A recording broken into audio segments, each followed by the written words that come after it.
American chestnut. This is some kind of pine. This is oak, another different shape. This is chestnut. No, this is ash. The shapes out on my bandsaw and then round them with my carving tools, and eventually, it's another example. I draw a line down the middle because the shape is correct. Right. And so when I do the rounding, I don't want to take that line away. I want that line, I round to that line. What I normally do to get ready to carve is put my leather apron on. The reason I use leather is because I'm using mostly rotating tools and they won't catch on leather. They tend to bounce off leather, whereas with cloth, they'll catch onto cloth. I also have a safety glove that has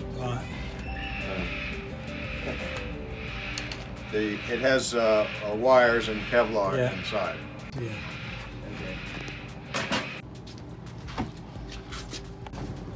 See, cut away this extra wood here. You can see extra wood. Yeah, really. And then I need to sand them, scrape them with a wire brush, and spray them with polyurethane.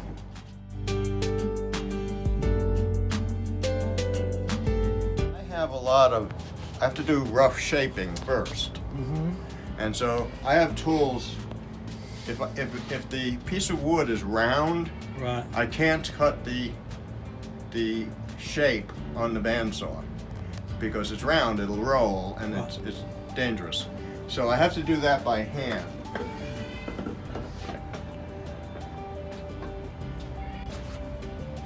So this is for doing really rough initial shaping.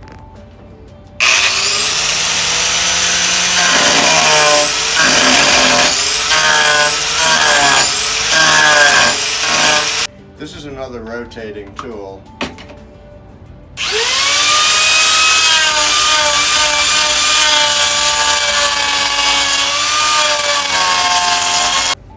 Now, these reciprocating tools,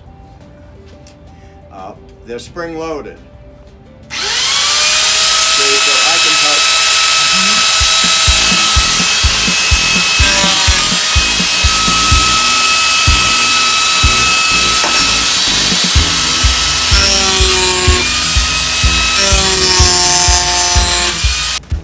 But I'll show you the sanding. I got to change the. These are very aggressive, the ones that look like this. And they are tungsten carbide. They last a long time. They're very hard.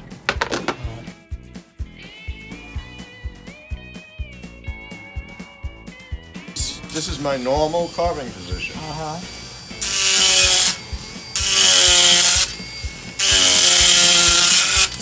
And this was the first carving tool I ever got. I saw it in a woodworking catalog, and it was brand new. And I said, wow, that looks like fun, and I bought it. Now, the rotating tools I tend to use more often and for longer periods, and I'll show you. I got to take, we'll get to this later. This is a sanding device. This is one of the more aggressive burrs, and I'll just show you how it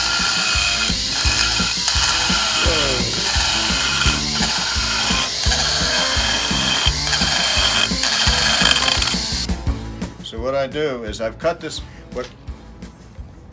what I've done is I've cut this shape on the bandsaw from a block, and then I glue the two pieces back on so that I can turn it this way and cut this shape. Interesting. So that's, and then once I've done that, I have to draw the line down the middle because the shape is correct. And I'm going to round to that center line now.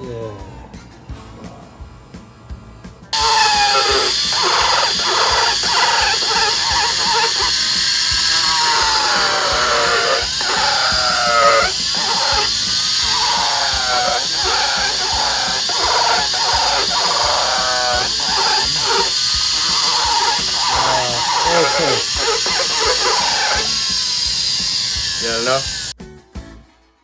And I've got all different grades, you know, fine and medium and coarse. This is sort of a medium that's in here.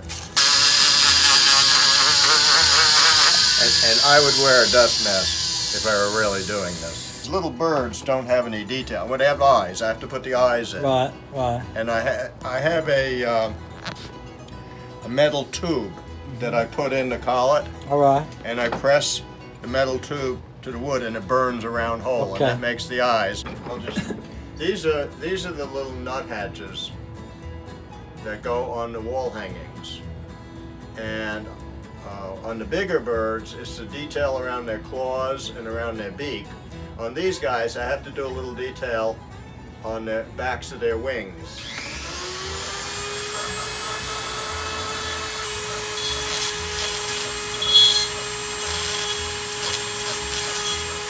I got into woodworking because I love wood, and it's really enjoyable taking a piece of wood that I found lying down on the ground that would have disappeared in some years, and I pick it up, and it's like bringing part of the tree back to life.